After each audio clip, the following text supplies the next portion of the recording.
हाँ जी, नमस्कार आप सभी को। आप सभी का स्वागत है अपने इस यूट्यूब चैनल एड्यूरोही पर। मैं आपका अपना विजय भारत आप सभी का स्वागत करता हूँ। जैसे कि आपको पता है, हम डेली करंट अफेयर्स एनालिसिस किया करते हैं विद एमसीक्यूज। इसी के साथ में हम एक सीरीज चलाया करते हैं आज का इतिहास। इंग्लिश में कहें तो टुडे इन हिस्ट्री, यानी कि आज के दिन इतिहास में क्या घटित हुआ था, उनमें से कुछ महत्वपूर्ण घटनाएं हम कवर करते हैं और आपसे मल्टीपल चॉइस क्वेश्चन भी पूछते हैं। हमारी ये जो कक्षा है वो सुबह 6 बजे प्रीमियर लगाई जाती है अपने इस यूट्यूब चैनल एड्यूरोही ऑफिशियल पर। आज 17 जून के दिन आप सभी का स्वागत है इस सुप्रभात सीरीज में। आपको इस कक्षा की पीडीएफ टेलीग्राम चैनल पे मिल जाएगी। आपको सर्च करना है एड्यूरोही 24। इसके साथ आपको एक मल्टीपल चॉइस क्वेश्चन भी देखने को मिलेगा। जितनी भी क्लासेस आज तक इस सुप्रभात सीरीज की हुई हैं, सभी की पीडीएफ मैंने टेलीग्राम चैनल पे प्रोवाइड करवा दी है। इसके अलावा आप हमें अदर सोशल मीडिया प्लेटफॉर्म्स पे भी फॉलो कर सकते हैं, जैसे कि Instagram, Twitter, x, WhatsApp channel, जोश, हिप्पी, शेयरचैट एटसेट्रा। सभी सोशल मीडिया प्लेटफॉर्म्स के लिंक आपको डिस्क्रिप्शन में मिल जाएंगे। वहां से आप हमें डायरेक्ट फॉलो कर सकते हैं। यदि आप इस YouTube चैनल पर नए आए हैं तो इस चैनल को सब्सक्राइब कर लीजिएगा और अपने दोस्तों को भी शेयर कर दीजिएगा। जब आप अपने इस YouTube चैनल पर जाएंगे तो वहां पर आपको कम्युनिटी नाम का एक ऑप्शन दिखाई देगा। उस कम्युनिटी ऑप्शन पर जब आप क्लिक करेंगे तो आपको ढेरों सारे मल्टीपल चॉइस क्वेश्चन देखने को मिलेंगे विद बेस्ट एक्सप्लेनेशन। तो उन क्वेश्चंस को भी आप अटेम्प्ट कीजिएगा और बताइएगा कि कितने क्वेश्चंस आपके ठीक हुए। किसी भी परीक्षा की तैयारी से संबंधित अगर कोई जानकारी आप चाहते हैं तो इस नंबर के माध्यम से आप व्हाट्सएप पर संपर्क कर सकते हैं 8307730527। अब हम चलते हैं हमारी इस कक्षा के भाग नंबर 1 की तरफ, यानी कि daily current affairs analysis with MCQs. इस कक्षा के पहले भाग में हम कुछ करंट अफेयर्स की न्यूज को कवर करते हैं, उनकी एनालिसिस करते हुए आपसे मल्टीपल चॉइस क्वेश्चन भी पूछते हैं। तो चलिए जी, शुरुआत करते हैं हम पहली न्यूज से। India has a significant role in resolving Gaza violence, Palestinian PM Mustafa. फिलिस्तीन के प्रधानमंत्री मुस्तफा का कहना है कि गाजा में जो हिंसा चल रही है उस हिंसा को हल करने में भारत की महत्वपूर्ण भूमिका है। इन ए congratulatory letter written to Modi, he says it is imperative for India to utilize all diplomatic channel to call for immediate ceasefire। Modi को उन्होंने एक बधाई पत्र लिखा। उसमें उन्होंने कहा कि भारत के लिए ये जो युद्ध चल रहा है इस युद्ध को रोकना बहुत नॉर्मल सी बात है। उनके राजनीतिक चैनल जो हैं उनका प्रयोग करते हुए वो ऐसा कर भी सकते हैं। तो ये एक उम्मीद जताई है फिलिस्तीन के प्रधानमंत्री मुस्तफा ने। तो ये कितनी बड़ी बात है कि अभी वर्तमान में भारत का जो कद है वो विश्व पटल पर बढ़ चुका है। अब जैसे कि हम बात करें, हाल ही में G7 समिट हुआ था। G7 का मतलब क्या है? ग्रुप 7। ग्रुप 7 का मतलब पूरे विश्व की जो 7 सबसे बड़ी शक्तियां हैं उन्होंने आपस में मिलकर एक ग्रुप बनाया हुआ है जिसे हम ग्रुप 7 के नाम से जानते हैं। इसमें 7 देश शामिल हैं, इसमें भारत शामिल नहीं है। और फिर भी इसमें भारत को न्योता दिया गया था कुछ टाइम पहले, जब हमारे यहाँ लोकसभा के चुनाव नहीं हुए थे। तो ये समिट जो है, G7 समिट कहां पे आयोजित किया गया? ये इटली में आयोजित किया गया था। और इटली की प्रधानमंत्री कौन है? तो आप सभी को पता है, जॉर्जिया मेलोनी। इन्होंने लोकसभा चुनाव से पहले ही हमारे प्रधानमंत्री श्री नरेंद्र मोदी को न्योता दिया था कि वो G7 समिट में आए। और ये G7 समिट का कौन सा आज सम्मेलन था? तो ये 50वां सम्मेलन था। हर साल इनका एक सम्मेलन होता है। तो अब की बार 50वां G7 समिट कहां आयोजित किया गया? इटली में। और ये कब से कब तक चला था? 13 जून 2024 से लेकर 15 जून 2024 तक ये चला। तो 2 दिन का ही ये था। इसमें बहुत सारे राष्ट्राध्यक्षों को वहां पर बुलवाया गया था। आपने सोशल मीडिया के माध्यम से भी वो न्यूज़ देखी होंगी, और कल मैंने भी इसको कवर किया था। ठीक है, और यहां पर इस G7 समिट में हमारे भारत के भाग लेने से पहले जो न्यूज़ बनी थी उसको भी मैंने करंट अफेयर्स की क्लास में कवर किया था। अभी जो ये हैं फिलिस्तीन के प्राइम मिनिस्टर मोहम्मद मुस्तफ़ा, ये अथॉरिटी प्राइम मिनिस्टर है वहां के।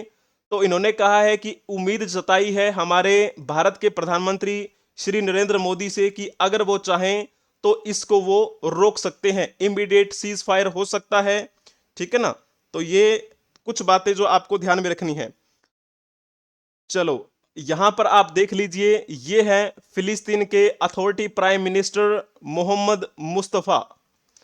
तो जैसे कि आपको पता है, गाजा को लेकर ये विवाद छिड़ा हुआ है काफी लंबे समय से। किस किस के बीच में है ये? इजराइल वर्सेस फिलिस्तीन कहें, आप हमास कह सकते हैं। हमास क्षेत्र में अभी ये चल रहा है। अभी हम कवर भी करेंगे। एक क्वेश्चन पहले आप बता दो, बड़ा प्यारा सा क्वेश्चन है, यूपीएससी यूपी पीसीएस लेवल का ये क्वेश्चन है। सिंपल पीसीएस लिखेंगे। चलिए जी, जल्दी से बताएंगे। गाजा पट्टी के संदर्भ में निम्नलिखित कथनों पर विचार करें और बताएं कि उपयुक्त दिए गए कथनों में से कितने कथन सही हैं।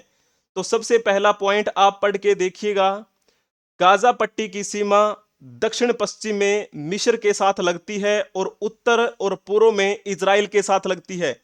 आप जब डायरेक्शन बनाते हैं तो ये आपकी पूर्वी दिशा होती है, ये आपकी पश्चिम दिशा, और ये आपकी उत्तर, और ये हो गई आपकी दक्षिण।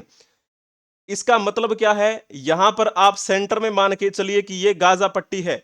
इस गाजा पट्टी के जब आप इस डायरेक्शन में देखेंगे तो आपको मिस्र देश दिखाई देगा, और जब आप उत्तर में देखेंगे और इसके पूर्वी डायरेक्शन में देखेंगे तो यहां पर आपको इजराइल का मैप दिखाई देगा। तो पहला पॉइंट ठीक लिखा हुआ है, बिल्कुल सही बात है। अभी मैप के माध्यम से भी आपको समझा देंगे।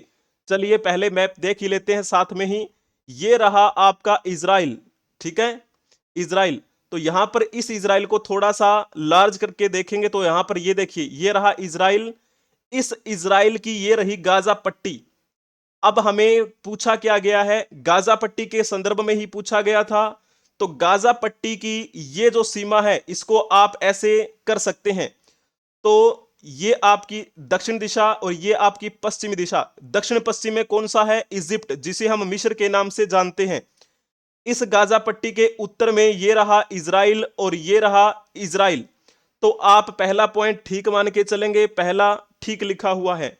भूमध्य सागर गाजा पट्टी के पश्चिम में स्थित है क्या? आप कहेंगे जी हां, ये बात बिल्कुल ठीक लिखी हुई है। गाजा पट्टी को आप देखिए, ये रही आपकी गाजा पट्टी, व्हाइट कलर में आपको दिखाई दे रही है।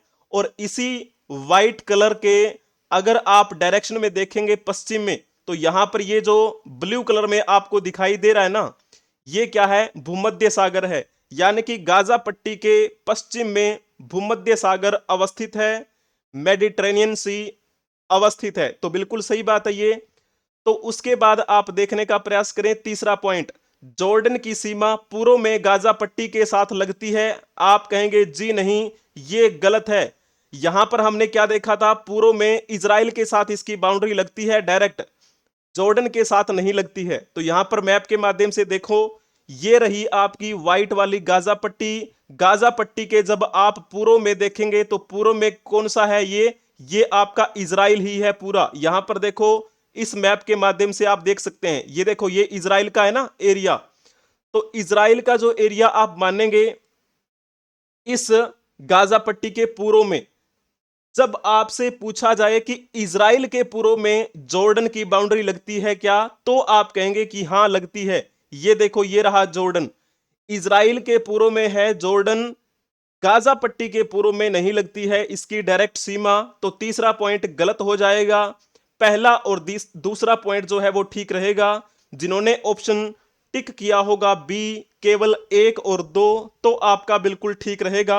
बहुत ही बढ़िया बात है अगर आपने ये ऑप्शन टिक किया होगा तो थोड़ा सा अगर हम इसके बारे में समझने का भी प्रयास करेंगे तो ये बात है 7 अक्टूबर 2023 की, जब हमास ने सबसे पहले इस इजराइल पर हमला किया था। और उसने कौन से ऑपरेशन के तहत इजराइल पर हमला किया, तो उसका नाम लिया जाता है ऑपरेशन तूफान अल अक्सा। एक सेकंड यहां पर लिख देते हैं। ऑपरेशन तूफान अल अक्सा के तहत हमास ने सबसे पहले इजराइल पर हमला किया 7 अक्टूबर 2023 को। इसके जवाबी कार्यवाही करते हुए इजराइल ने फिर हमला किया था इन पर। और इजराइल ने फिर कौन सा ऑपरेशन चलाया था, ऑपरेशन आयरन स्वॉर्डर्स। तो ऑपरेशन आयरन स्वॉर्डर्स के तहत जवाबी कार्रवाई की थी इजराइल ने। और उसके बाद से ये काफी लंबा समय हो गया है इस युद्ध को चलते हुए। हमास अगर वैसे देखा जाए तो ये एक इस्लामी प्रतिरोध आंदोलन है जिसकी स्थापना 1987 में एक कार्यकर्ता अहमद यासीन के द्वारा की गई थी। और जहां पर ये गाजा पट्टी के एरिया में जो हमास के लोग रहते हैं उस जगह को भी हमास बोल दिया जाता है नॉर्मल आम भाषा में। वैसे ये हमास एक संगठन का नाम है जो आपको ध्यान में रखना है। तो इस प्रकार ये जो युद्ध चल रहा है, इजराइल के जो सेना है वो यहां पर निरंतर बमबारी करती भी रहती है, इधर से भी प्रतिक्रियाएं होती है उधर से भी होती हैं। अब हमास के जो लोग हैं उनका कहना है कि अगर इजराइल चाहे तो हम तैयार हैं, एक ब्यौरा तैयार कर लीजिए, हम उस पर साइन भी कर देंगे, बस हमें इस युद्ध को रोकना है। ऐसी न्यूज आती रहती हैं, मैंने कवर भी की है बहुत बार अपने करंट अफेयर्स की सुप्रभात वाली क्लास में। ठीक है, तो ये बिंदु आपको ध्यान में रखने हैं इनसे संबंधित। जब आपसे पूछा जाए इस इजराइल के बारे में, इजराइल, ये जो इजराइल है इसका आपको राष्ट्रीय ध्वज यहां पर दिखाई दे रहा है। इस इजराइल की राजधानी का नाम यरूशलेम है।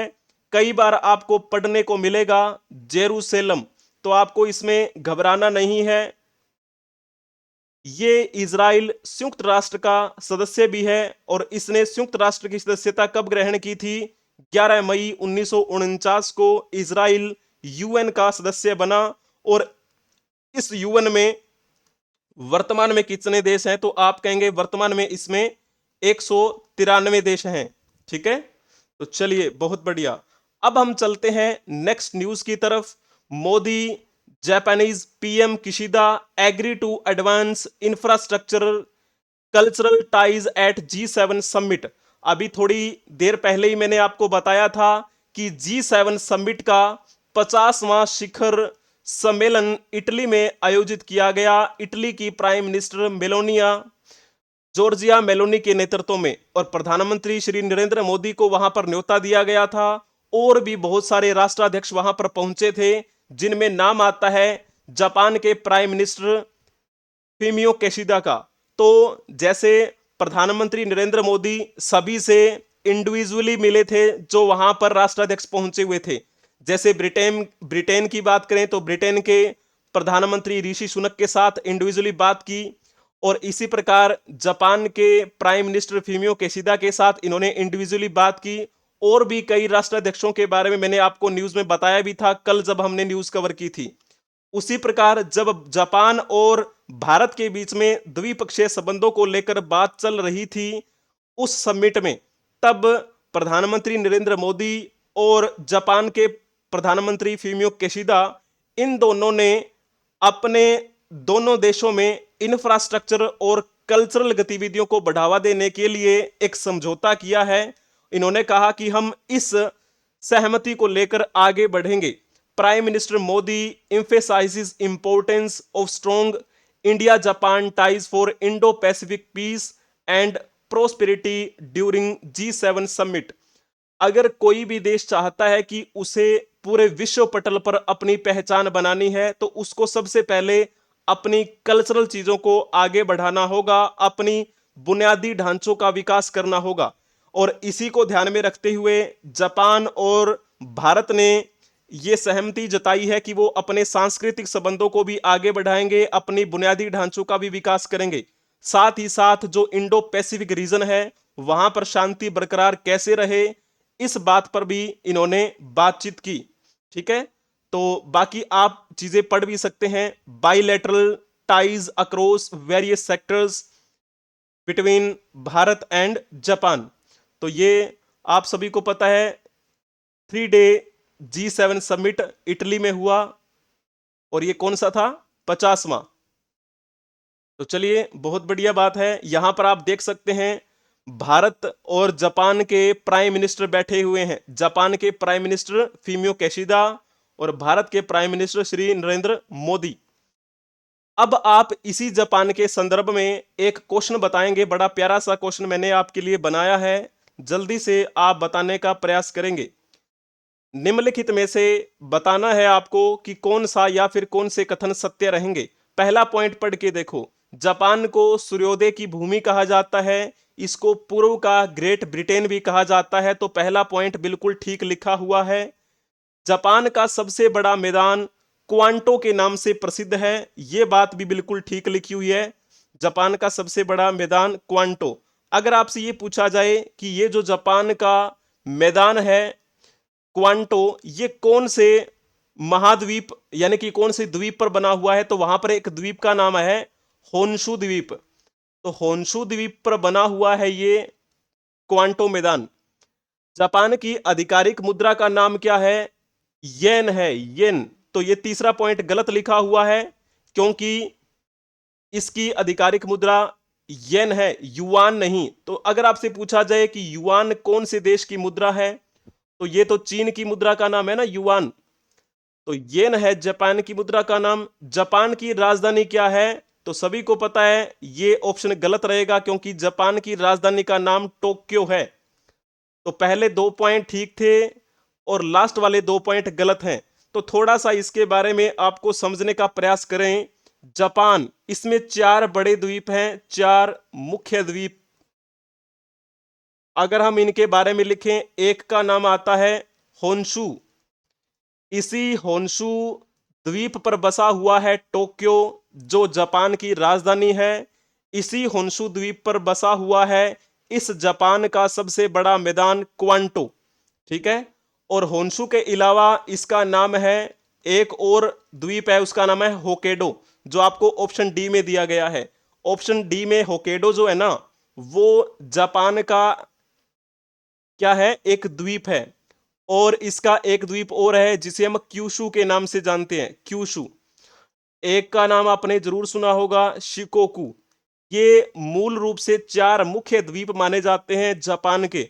और भी छोटे छोटे द्वीप वहां पर बने हुए हैं बहुत सारे, लेकिन वो आपके लिए इतने इंपॉर्टेंट नहीं है। चारों के नाम आपको पता होने ही चाहिए। जापान की गिनती मत्स्य उत्पादन के क्षेत्र में पूरे विश्व के शीर्ष देशों में आती है। ठीक है ना। खनिज संपदा की दृष्टि से जापान एक गरीब है, लेकिन औद्योगिक दृष्टि से अगर देखा जाए, इंडस्ट्रियल पॉइंट ऑफ व्यू से देखा जाए, तो बड़ा ही संपन्न राष्ट्र है ये जापान। अभी इन दोनों ने, यहाँ पे मेट्रो बड़ी प्रसिद्ध है, यहाँ की मेट्रो, है ना। और अब कल्चरल पॉइंट ऑफ व्यू से और बुनियादी ढांचों के पॉइंट ऑफ व्यू से अभी दोनों देश एक दूसरे के साथ मिलकर काम करेंगे, ये बड़ी अच्छी खबर है। प्रधानमंत्री श्री नरेंद्र मोदी और प्रधानमंत्री श्री फूमियो किशिदा के नेतृत्व में। अब इनमें कौन सा ऑप्शन ठीक रहेगा, तो ऑप्शन ठीक रहेगा फर्स्ट, केवल 1 और 2। अगर आपने ये ऑप्शन टिक किया है तो आपका बिल्कुल ठीक लिखा हुआ है, अति उत्तम। यहां पर आप देख सकते हैं, ये हमारा भारत आप यहां पर देख पा रहे होंगे, ये प्यारा भारत। और यहां पर ये रहा आपका जापान। तो ये इतनी सी डायरेक्शन है, यहां से ये समुद्री एरिया भी हो सकता है। ठीक है ना। तो इस जापान के बारे में आपको पता ही है, जापान के पश्चिम में साउथ कोरिया और नॉर्थ कोरिया है। इसी जापान के अगर आप पश्चिम में देखेंगे तो आपको मिलेगा मंगोलिया, चाइना। ठीक है। चलिए जी, अगर हम इस जापान की राजधानी के बारे में बात करें तो मैंने आपको बता ही दिया, इसकी राजधानी टोक्यो है। और ये जापान संयुक्त राष्ट्र का सदस्य भी है। 18 दिसंबर 1956 को जापान ने संयुक्त राष्ट्र की सदस्यता ग्रहण की थी। संयुक्त राष्ट्र जिसे हम यूएन के नाम से जानते हैं। इस यूएन में वर्तमान में कितने देश हैं? तो 193 देश हैं। इस जापान का ये आप मैप के साथ साथ उनका राष्ट्रीय ध्वज भी देख पा रहे हैं। तो ये इनका राष्ट्रीय ध्वज है। बहुत बढ़िया। अब हम चलते हैं नेक्स्ट न्यूज की तरफ। आईआईटी एम्स, आईआईटी एम्स के यहां मतलब लिया गया है आईआईटी मद्रास। तो IIT Madras method of doping potassium lakhs inventive step not eligible for patent rules Madras high court. अब हाल ही में एक न्यूज आपने जरूर सुनी होगी कि आईआईटी मद्रास ने एक नया मेथड खोज निकाला है पोटेशियम डोपिंग विधि का।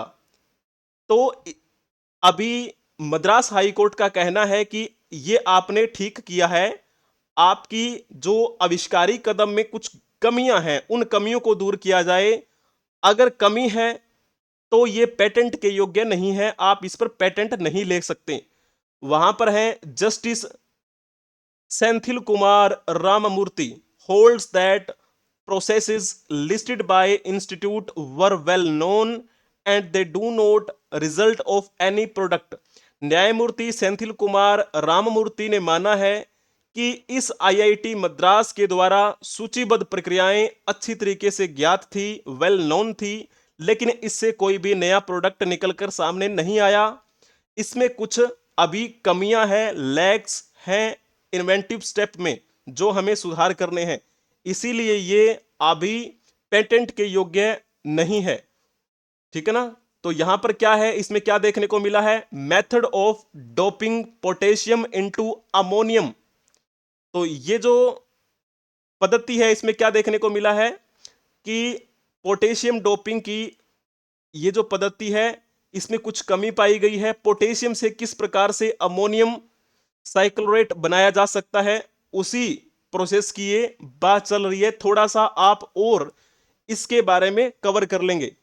हालांकि ये जो पेटेंट की बात है कि आप पेटेंट नहीं ले सकते, ये इन्होंने कहा था अप्रैल 2020 की बात है। फिर बाद में एक याचिका लगाई गई और इस याचिका को अब खारिज कर दिया गया है। ठीक है ना। तो दावा तो किया ही गया था कि ये आविष्कार जो किया गया है वो अभी पेटेंट के योग्य है नहीं। तो यहां पर आप देख सकते हैं ये रहा Madras high court, Madras high court. अभी जैसे हाई कोर्ट की बात चल रही है, इस हाई कोर्ट के बारे में एक प्यारा सा क्वेश्चन बताएंगे आप। उच्च न्यायालय यानी कि हाई कोर्ट के संदर्भ में निम्नलिखित कथनों पर विचार करें और बताएं कि इनमें से कौन सा कथन या फिर कौन से कथन सत्य रहेंगे। किसी भी राज्य का सर्वोच्च न्यायिक न्यायालय उच्च न्यायालय ही होता है। आप कहेंगे जी हां, बिल्कुल सही बात है। किसी भी राज्य की बात करें तो सर्वाधिक मतलब सबसे ऊपर जो न्याय की एक इकाई है उसे हम उच्च न्यायालय का नाम देते हैं। पूरे भारतवर्ष की सर्वोच्च न्यायिक इकाई जिसे हम सुप्रीम कोर्ट का नाम कहते हैं, है ना। अगर किसी भी राज्य के उच्च न्यायालय में न्यायाधीशों की नियुक्ति करनी है तो वो नियुक्ति कौन करता है? राष्ट्रपति के द्वारा की जाती है। ये पॉइंट आपको ध्यान में रखना है। चाहे हम सुप्रीम कोर्ट के न्यायाधीशों की बात करें, चाहे हम उच्च न्यायालय के न्यायाधीशों की बात करें, उनकी नियुक्ति हमारे भारतीय राष्ट्रपति के द्वारा की जाती है। वर्तमान में हमारे भारत के राष्ट्रपति कौन है? श्रीमती द्रौपदी मुर्मू हैं। ठीक है। अब तीसरा पॉइंट पढ़ो। भारतीय संविधान के अनुच्छेद 226 के तहत उच्च न्यायालय को रिट जारी करने का अधिकार है क्या? आप कहेंगे जी हां। तो ये सारे के सारे पॉइंट ठीक लिखे हुए हैं। अगर आपने उपरोक्त सभी लिखा होगा तो आपका ये बिल्कुल ठीक रहेगा। बहुत ही बढ़िया बताया है। उच्च न्यायालय मान के चलो किसी एक स्टेट में बना हुआ है और ऐसा नहीं है कि उस उच्च न्यायालय में उसी स्टेट के बारे में ही कार्रवाई की जाएगी। एग्जाम्पल के तौर पे आपको बहुत सारे उच्च न्यायालय ऐसे मिलेंगे जिनके अधिकार में दूसरे क्षेत्र भी आते हैं। जैसे हम बात करें चंडीगढ़ उच्च न्यायालय की, हालांकि चंडीगढ़ तो एक यूटी का नाम है, एक केंद्र शासित प्रदेश का नाम है। तो चंडीगढ़ उच्च न्यायालय के अधिकार क्षेत्र में पंजाब भी आता है और हरियाणा भी आता है। तो हरियाणा की बात करें चाहे पंजाब की बात करें, दोनों का ही उच्च न्यायालय कौन सा है? चंडीगढ़ उच्च न्यायालय है। ठीक है, तो इस प्रकार हमें बातें ध्यान में रखनी है। ये पॉइंट आपका कवर हुआ। और भी ऐसे उच्च न्यायालय आपको मिलेंगे। इस प्रकार आपका इस कक्षा का ये पहला भाग संपन्न हुआ। आपको इसकी पीडीएफ टेलीग्राम चैनल पे मिल जाएगी। एक क्वेश्चन भी आपको वहां पर देखने को मिलेगा, उस क्वेश्चन को भी आप अटेम्प्ट करेंगे। एड्यूरोही 24 आपको सर्च करना है। यदि आपको इस कक्षा का पहला भाग पसंद आया है तो कक्षा को लाइक कर दीजिए, चैनल को शेयर कर दीजिए, अपने दोस्तों के साथ इसे शेयर भी करेंगे और खुद भी सब्सक्राइब कर लेंगे। यदि आपने अभी तक इसे सब्सक्राइब नहीं किया है तो अपने दोस्तों को भी कहिएगा कि वो भी सब्सक्राइब करें, बेल आइकन बटन को प्रेस करें ताकि समय से पहले उनको इस कक्षा की नोटिफिकेशन मिलती रहे। अब हम चलते हैं हमारी इस कक्षा के भाग नंबर 2 की तरफ, today in history with MCQs, यानी कि आज क्या खास है उसी के बारे में हम बातें कवर करने वाले हैं। तो आज कुछ खास रहेगा इसमें। तो चलिए सबसे पहले हम बात कर लेते हैं आज जिनका जन्मदिन है। सबसे पहले जिनका जन्मदिन है उनके बारे में बातें कवर करेंगे। तो इनका नाम क्या है? इनका नाम है लिएंडर पेस। ये नाम आपने बखूबी सुना होगा, लिएंडर पेस।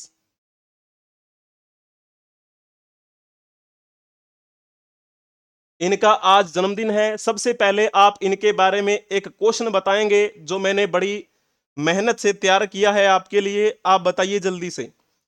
आज इनका जन्मदिन है लिएंडर पेस का, इनको बहुत बहुत शुभकामनाएं। पहला पॉइंट पढ़ो लिएंडर पेस के बारे में। लिएंडर पेस एक प्रसिद्ध भारतीय टेबल टेनिस खिलाड़ी हैं। क्या ये बात ठीक है? जी नहीं, ये टेनिस खेलते हैं, टेबल टेनिस नहीं खेलते। टेनिस और टेबल टेनिस में अंतर तो आपको पता होगा। टेबल पे आपने खेलता हुआ देखा होगा किसी व्यक्ति को, है ना? तो वो टेबल टेनिस होता है और ये टेनिस खेलते हैं। अभी मैं आपको फोटो भी दिखाऊंगा इनकी, आपको पता लग जाएगा। लिएंडर पेस के पिता भारतीय राष्ट्रीय हॉकी टीम के सदस्य भी रहे, ये बात ठीक है। लिएंडर पेस ने संयुक्त राज्य अमेरिका के जॉर्जिया राज्य के अटलांटा में आयोजित ग्रीष्मकालीन ओलंपिक खेल 1996 में कांस्य पदक जीता था और ये पहले ऐसे व्यक्ति बने थे जिन्होंने कांस्य पदक जीता, एकल। ठीक है, तो बड़ा नाम कमाया था उन्होंने उस समय। 1996 में ग्रीष्मकालीन ओलंपिक संयुक्त राज्य अमेरिका के अटलांटा में आयोजित किए गए। अगर आपसे ये पूछा जाए कि अभी कुछ समय बाद जो ग्रीष्मकालीन ओलंपिक होने वाले हैं वो कौन से ओलंपिक होंगे, इसके बारे में अगर आप बता सकते हैं तो बताएंगे। अभी जो होंगे ना वो होंगे 33वें ग्रीष्मकालीन ओलंपिक। यहीं से पॉइंट निकाल लेते हैं। ओलंपिक खेल अगले महीने से शुरू हो रहे हैं, ये ग्रीष्मकालीन ओलंपिक खेल। इसके बारे में अगर आपसे पूछा जाए कहां पर होंगे ये होंगे फ्रांस में। और फ्रांस की राजधानी का नाम क्या है? पेरिस। तो पेरिस में इनका आयोजन किया जाएगा 33वें ओलंपिक खेलों का। और कब से कब तक चलेंगे ये?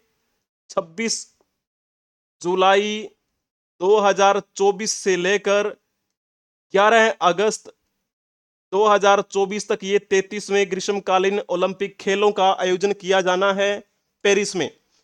और जब 1996 की बात करते हैं तो 1996 के ग्रीष्मकालीन ओलंपिक खेलों में लिएंडर पेस ने कांस्य पदक जीता था और भारत का नाम रोशन किया। चौथा पॉइंट पढ़ के देखो।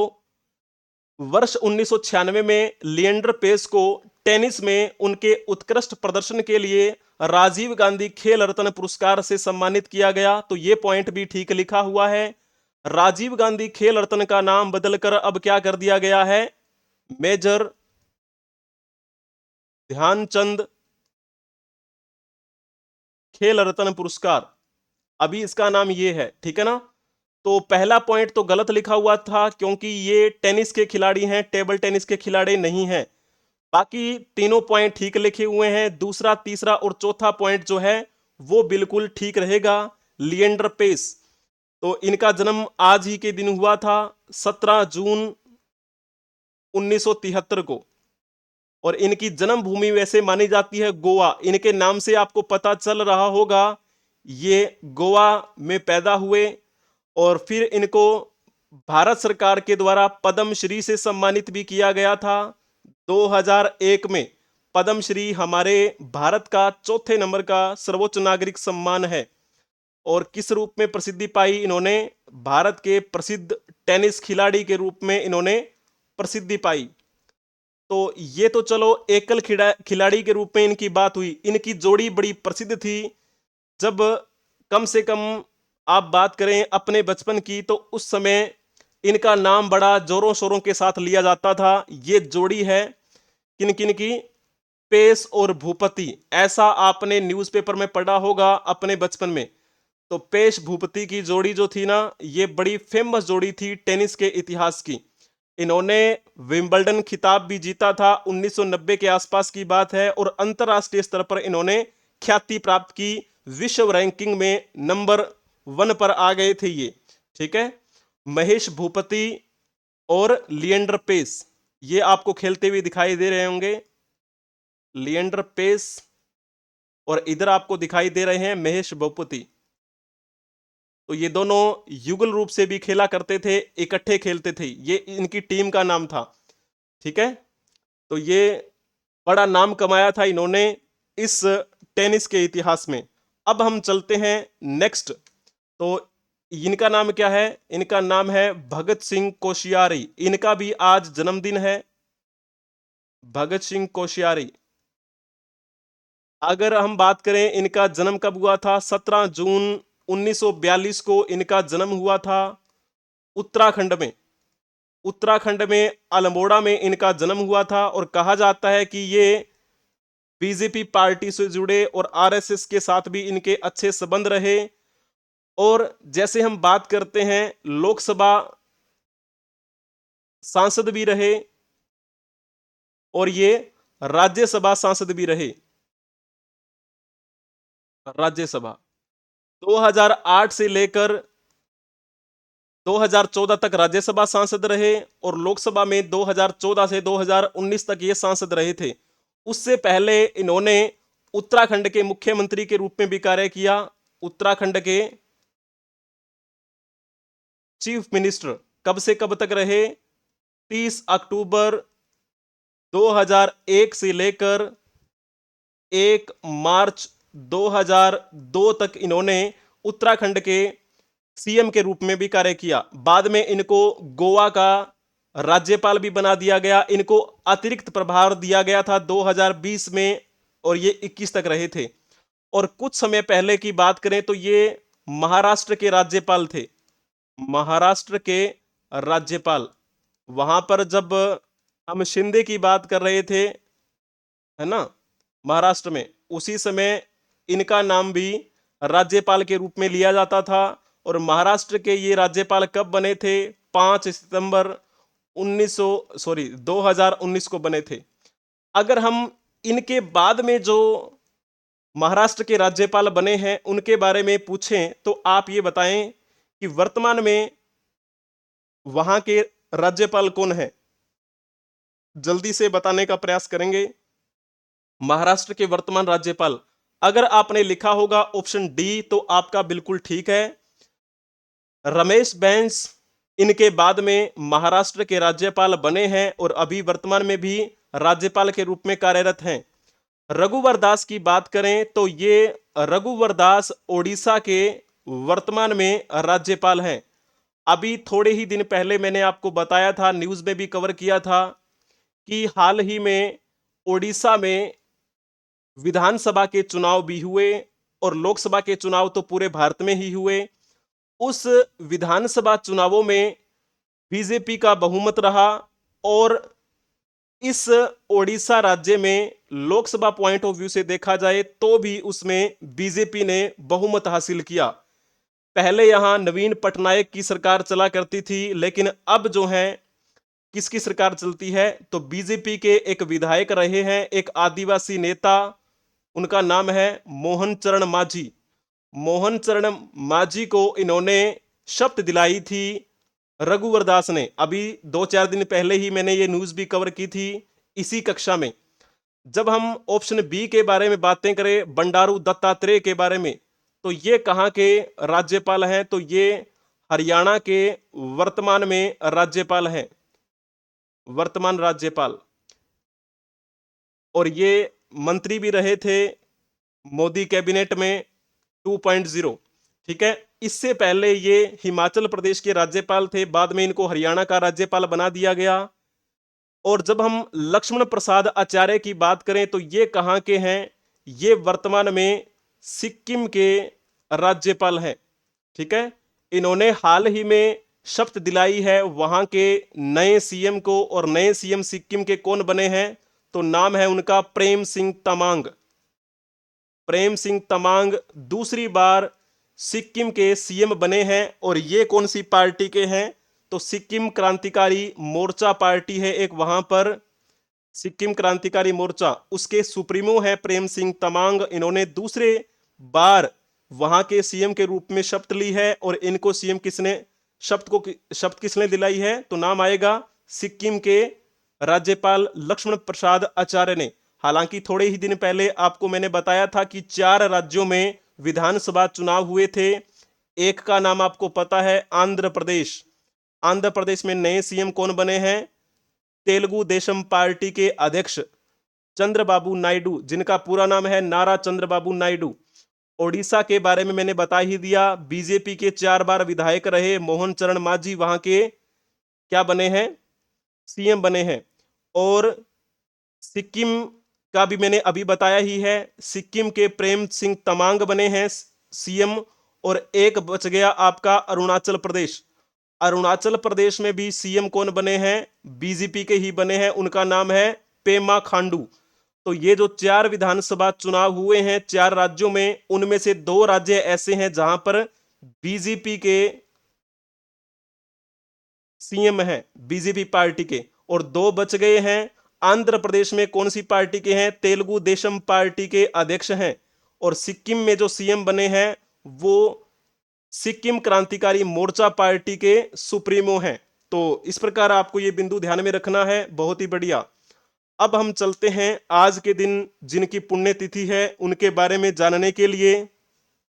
तो सबसे पहले चलते हैं हम इनके बारे में। इनका नाम है गोपबंधु दास। गोपबंधु दास के बारे में कहा जाता है कि ये ओडिशा में बड़े प्रसिद्ध रहे। 9 अक्टूबर 1800, एक सेकेंड, 9 अक्टूबर 1877 को इनका जन्म हुआ था पुरी में। पुरी कहां पर है? ओडिशा में है।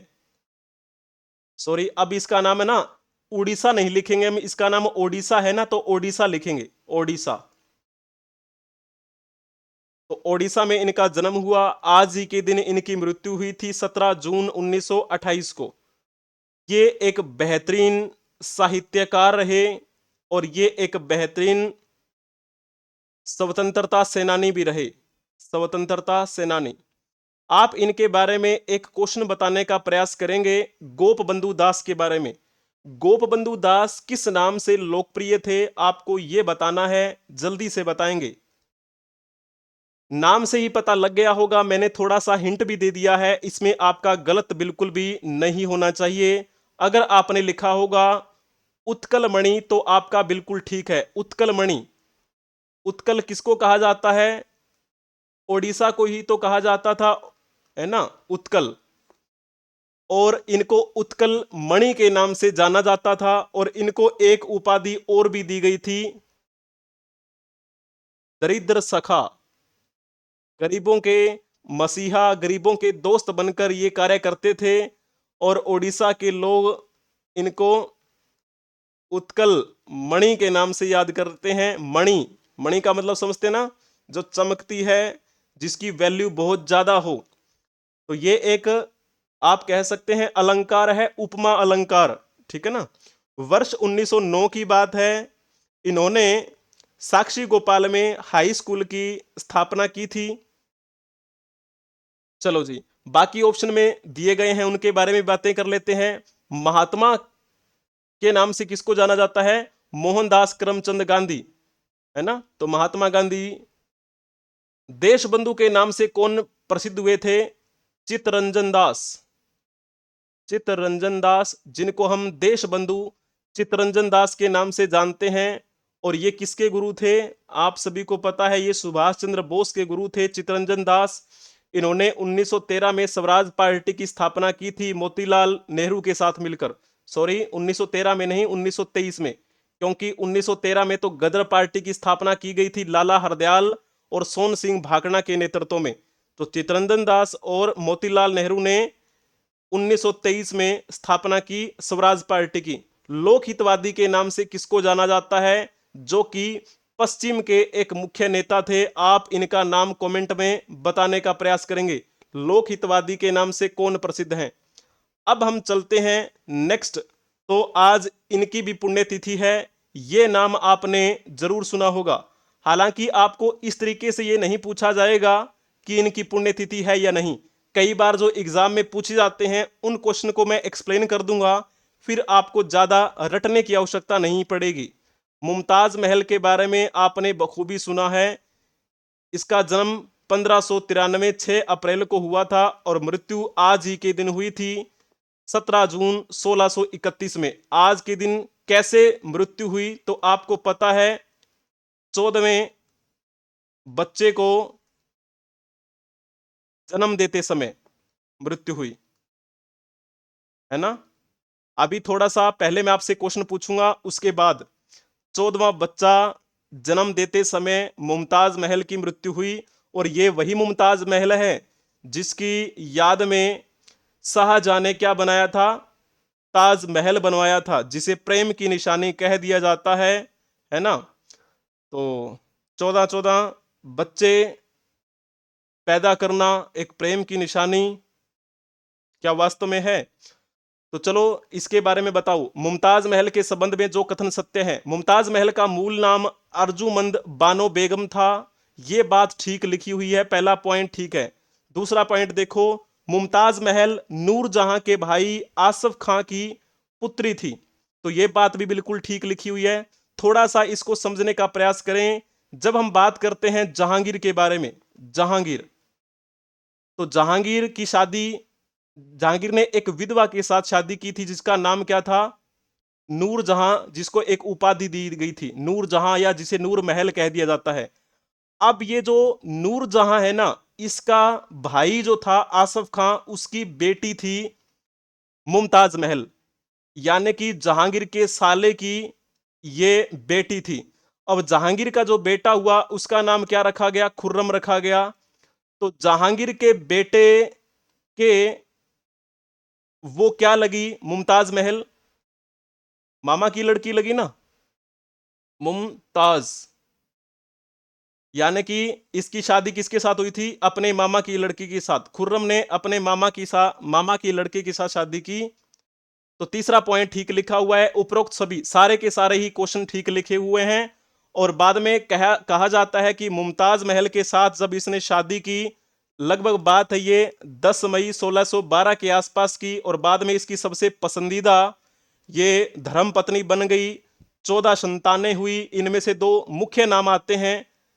एक का नाम लिख देते हैं दारा शिको। ये काफी समझदार व्यक्ति था जिसको औरंगजेब ने मार दिया था गद्दी हासिल करने के लिए।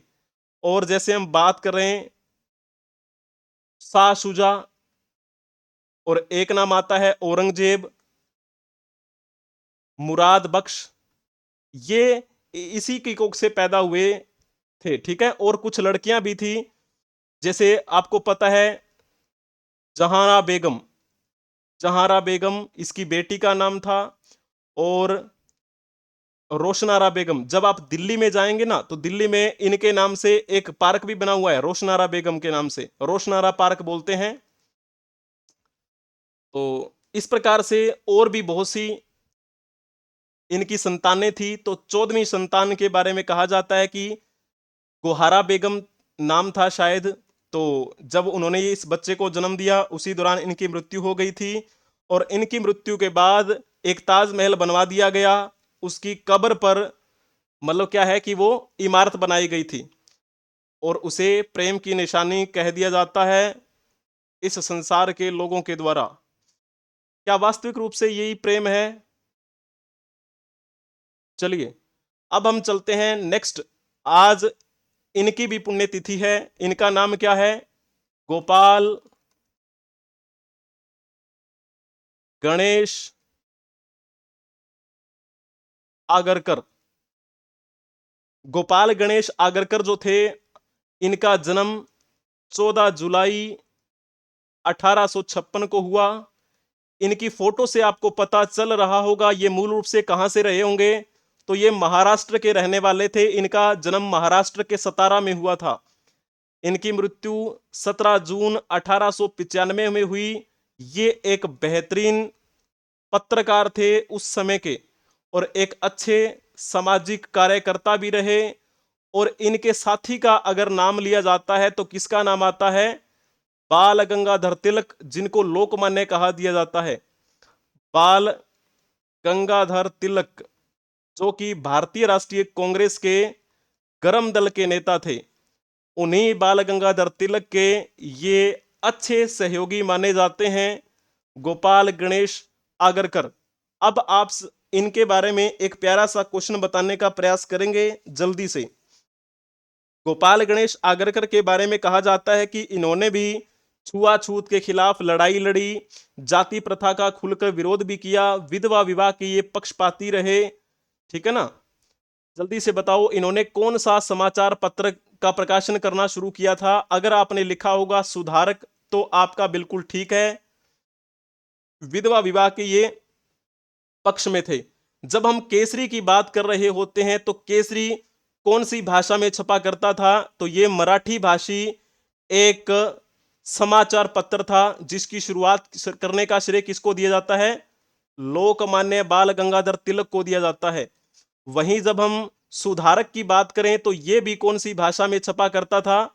मराठी भाषा में छपने वाला ये समाचार पत्र, जिसकी शुरुआत गोपाल गणेश आगरकर ने की थी। जाट गजट की बात करें तो ये कौन सी भाषा में छपता था?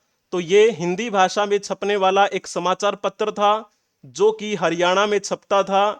और ये हरियाणा के कौन से जिले से छपता था? रोहतक से।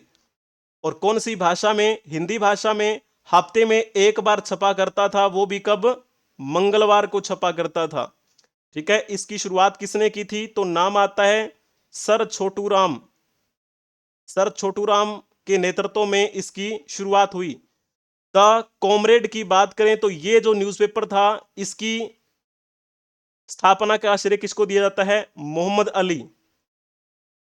ठीक है, तो इस प्रकार आपको ये बिंदु ध्यान में रखने हैं। अब हम चलते हैं, आज इनकी भी पुण्यतिथि है। इनका नाम तो आपने बखूबी सुना ही है, माता जीजाबाई।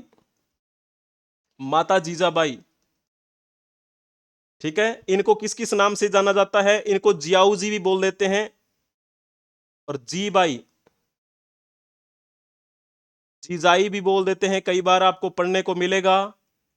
जीजाऊ के नाम से भी ये प्रसिद्ध रहीं। छत्रपति वीर शिवाजी महाराज की मां थी ये। छत्रपति वीर शिवाजी महाराज ने किस प्रकार से अपनी एक छाप छोड़ी इस संसार में, उनका श्रेय दिया जाता है उनकी मां जीजाबाई को। और इनका पूरा नाम क्या था? जीजाबाई भोसले। जीजाबाई भोसले, इन्हीं की कोख से पैदा हुए थे छत्रपति वीर शिवाजी। इनका जन्म कब हुआ? 12 जनवरी 1598 में इनका जन्म हुआ। कहां पे इनका जन्म हुआ? महाराष्ट्र में, मराठाओं की धरती। और फिर जैसे हम बात करते हैं, इनकी मृत्यु कब हुई थी? 17 जून, आज ही के दिन इनकी मृत्यु हुई 1674 ईस्वी में। इनके पिताजी का नाम था लखोजी राव जाधव। बाद में जैसे इनकी शादी कर दी गई थी शाहजी राजे भोसले के साथ, शाहजी भोसले, संग शाहजी भोसले। हालांकि शाहजी भोसले के बारे में कहा जाता है कि इनकी एक वाइफ और भी थी, लेकिन हम इन्हीं के बारे में बातें करेंगे। इनकी कोख से पैदा हुए वीर शिवाजी, जिनका नाम क्या रखा गया था? शिवाजी राजे भोसले, जो बाद में भारत में प्रसिद्ध हुए छत्रपति वीर शिवाजी महाराज के नाम से। ठीक है, तो कहा जाता है कि जब इनके पति यहाँ पर नहीं रहते थे, जीजाबाई अपने पति शाहजी भोसले के द्वारा उपेक्षित कर दिए जाने पर भी अपने पुत्र शिवाजी राजे भोसले की संरक्षिका बनकर रही, उनको अच्छी अच्छी बातें सिखाई, एक चरित्र निर्माण कैसे होता है वो हमें इनसे सीख लेना चाहिए। आदर्शों का निर्माण किया उन्होंने छत्रपति वीर शिवाजी के अंदर। ठीक है, और मराठा साम्राज्य का विस्तार अगर हम कहें तो उनका श्रेय इन्हीं को दिया जा सकता है, इनकी माता जीजाबाई को, जिन्होंने छत्रपति वीर शिवाजी महाराज को पैदा किया। तो जल्दी से बताएंगे अब छत्रपति वीर शिवाजी महाराज जो इनके बेटे थे, इनके बारे में आपको बताना है कि इनके समय जो भू राजस्व व्यवस्था थी उनके संदर्भ में जो सत्य बातें हैं वही बताएं आप। छत्रपति वीर शिवाजी महाराज के बारे में कहा जाता है कि इनका जन्म 6 अप्रैल 1627 को हुआ था शिवनेर दुर्ग में, शिवनेर दुर्ग। ठीक है, और कहा जाता है कि शिवाजी के गुरु जो थे ना उनका नाम था कोंडदेव। इनके एक गुरु और भी थे, इनके आध्यात्मिक गुरु माने जाते हैं, जिनका नाम था गुरु रामदास। गुरु रामदास आध्यात्मिक शिक्षा इन्होंने गुरु रामदास से ग्रहण की, और वैसे इनके गुरु कौन थे? कोंडदेव, जिन्होंने अस्त्र शस्त्र विद्या में इनको निपुण किया था। ठीक है, जल्दी से बताएं। शिवाजी ने जमींदारी व जागीरदारी प्रथा का विरोध करते हुए रेतवाड़ी व्यवस्था को अपनाया। पहला पॉइंट ठीक लिखा हुआ है। शिवाजी के समय रस्सी के द्वारा भूमि को मापा जाता था। इन्होंने भूमि मापन के लिए रस्सी की जगह एक काठी का प्रयोग शुरू कर दिया, एक मानक छड़ी का प्रयोग जो है प्रचलन में लाना शुरू किया। तो ये बात भी ठीक है। भू राजस्व लगान की दर आरंभ में कुल उपज का 33% थी, बाद में बढ़ाकर 40% कर दी गई।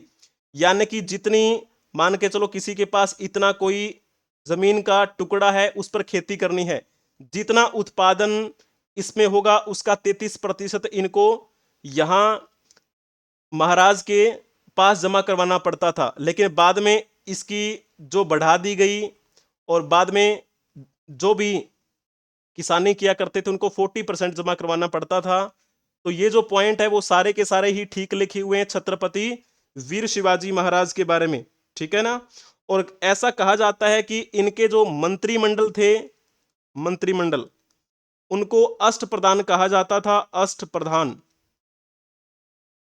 इनकी 2 शादियां हुई थी, जैसे वैसे शादियां तो कई हुई थी, लेकिन मेनली हम मानते हैं एक तो सोयराबाई का नाम आता है, सोयराबाई, और एक का नाम आता है सईबाई। आपने वो सीरियल जरूर देखा होगा, सईबाई और सोयराबाई का किरदार कितनी बेहतरीन तरीके से निभाया है उसमें।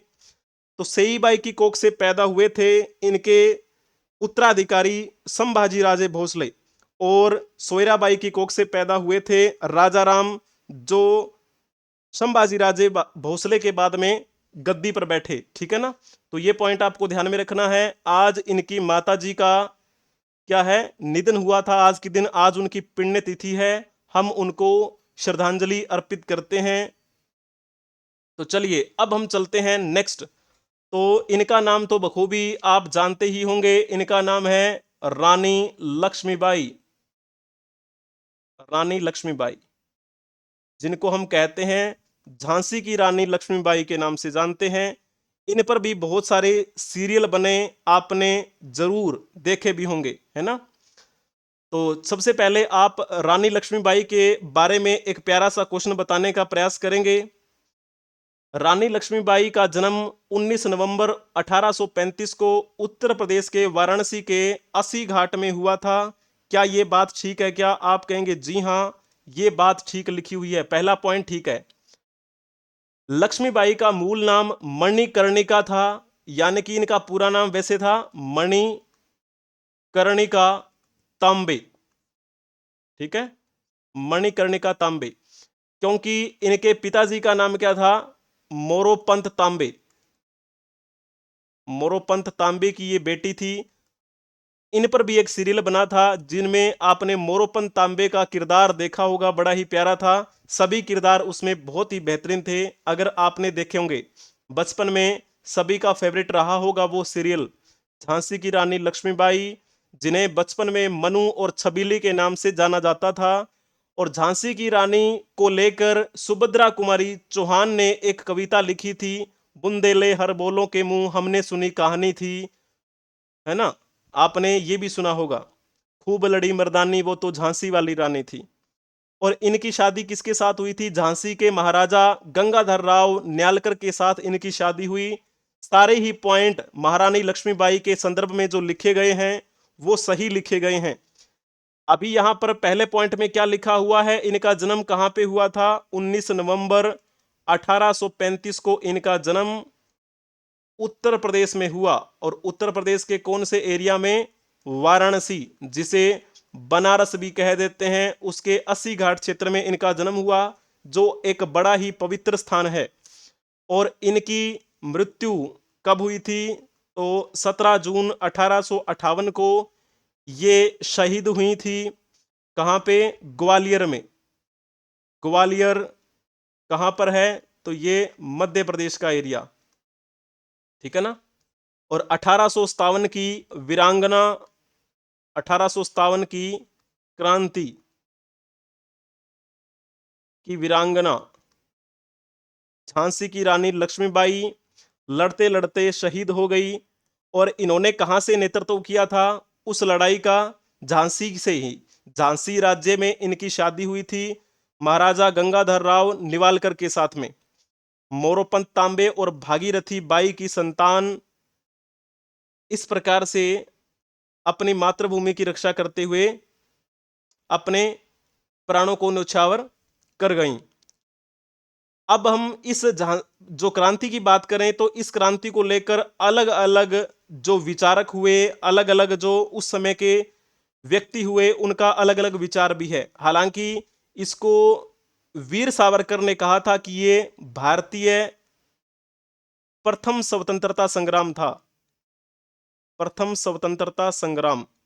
इसमें कमी क्या रही? अनुशासन की वजह से हम जीत नहीं पाए थे। अगर एक ही दिन इसकी शुरुआत होती तो हमें इसका प्रभाव देखने को मिलता।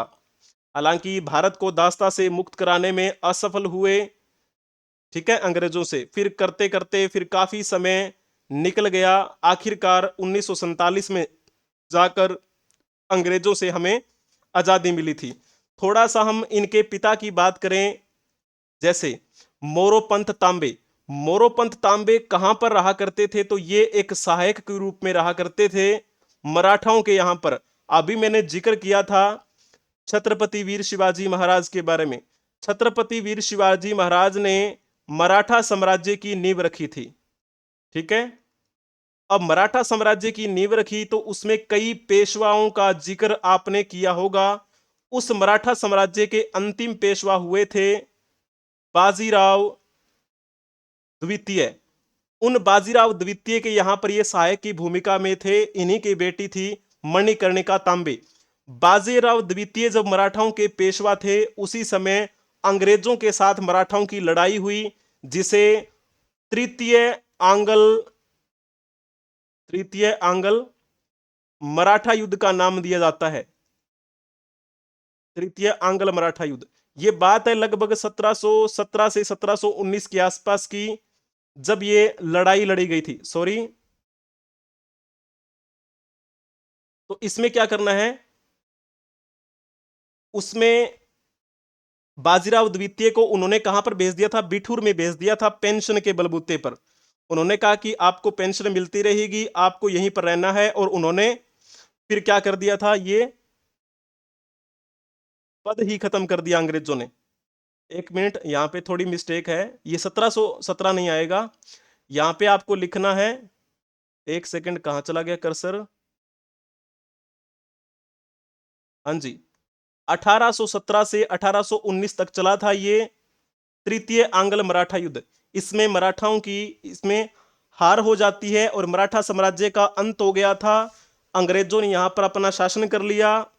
उसी अंतिम बाजीराव द्वितीय जो कि अंतिम पेशवा थे मराठाओं के, उनके यहाँ पर रहते थे मोरोपंत तांबे। मोरोपंत तांबे ने शादी की थी भागीरथी बाई के साथ, और भागीरथी बाई की कोख से पैदा हुई मणिकर्णिका, जो बड़ी होकर झांसी की रानी लक्ष्मीबाई के नाम से प्रसिद्ध हुई। और आज उनकी पुण्यतिथि है। आज ही के दिन उन्होंने 1857 की क्रांति में अपना बलिदान दिया था। हम उन्हें विनम्र श्रद्धांजलि अर्पित करते हैं। तो आपको इस कक्षा की पीडीएफ टेलीग्राम चैनल पे मिल जाएगी। आपका ये दूसरा भाग भी संपन्न हुआ। आपको एक क्वेश्चन भी देखने को मिलेगा।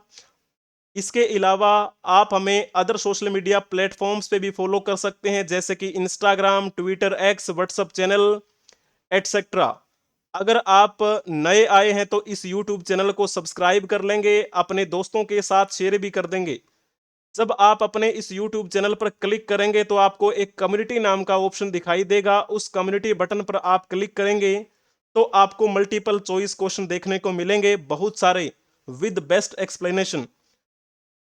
अगर आपको किसी परीक्षा की तैयारी से संबंधित जानकारी हासिल करनी है तो आप इस नंबर के माध्यम से संपर्क कर सकते हैं 8307730527। अगर आपको ये दूसरा भाग भी पसंद आया है तो कक्षा को लाइक कर दीजिए, चैनल को शेयर कर दीजिए, अपने दोस्तों को भी बोल दीजिए कि वो भी सब्सक्राइब कर लेंगे और बेल आइकन बटन को प्रेस कर लेंगे ताकि समय से पहले उनको नोटिफिकेशन मिलती रहे। Like, share and subscribe. Thank you for watching. हम मिलेंगे नेक्स्ट क्लास में। आप बने रहिए हमारे साथ। तब तक के लिए जय हिंद, जय भारत, वंदे मातरम।